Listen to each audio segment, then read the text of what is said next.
Imagine you are trying to find a friend in a crowded park.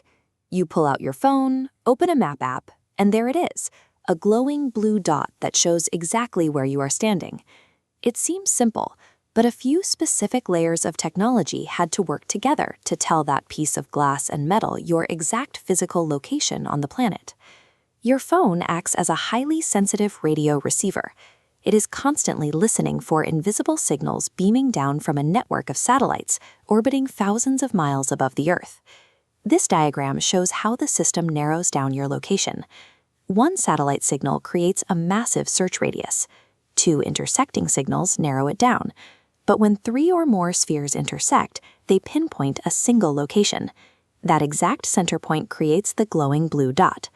Every time you move, a network of space robots measures the mathematical distance to your pocket and updates those coordinates in real time.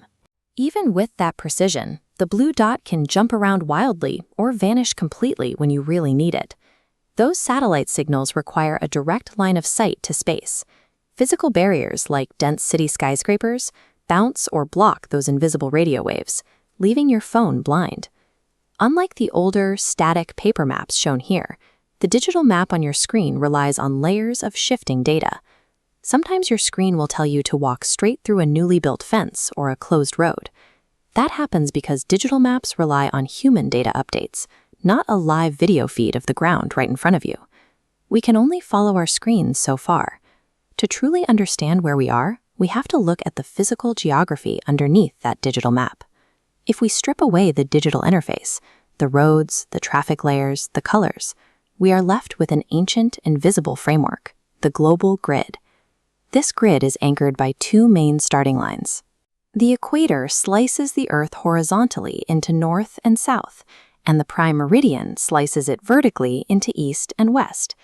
These horizontal lines are called parallels.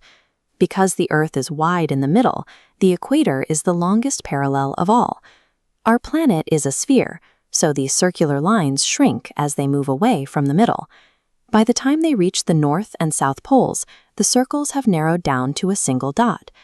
The vertical lines, called meridians, work differently. Since every single one of these lines runs directly from the North Pole to the South Pole, they are all exactly the same length. This global grid is a precise mathematical geometry designed to wrap around our spherical planet.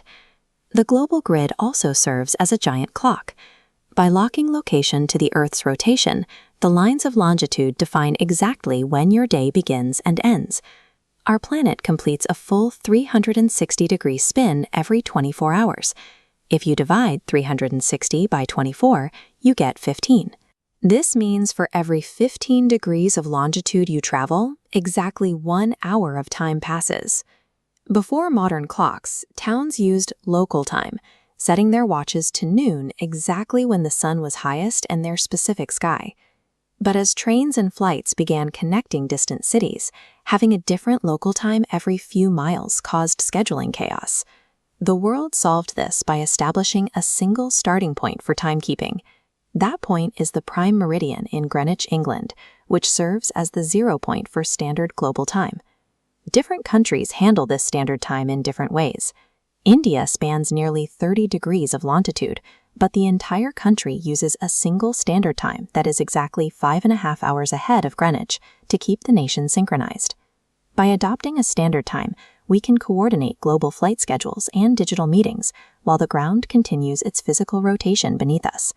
Time zones appear as zigzagging bands. They shift to follow borders, ensuring people in the same region share one clock. The extreme version is the international dateline, bending around islands so a nation isn't split into 2 calendar days. When you look at that glowing blue dot on your screen today, you are seeing the result of centuries of geographic discovery. From the way parallel lines shrink at the poles to the zigzagging borders of time zones, your phone translates the physical shape of the world into a guide for your next step.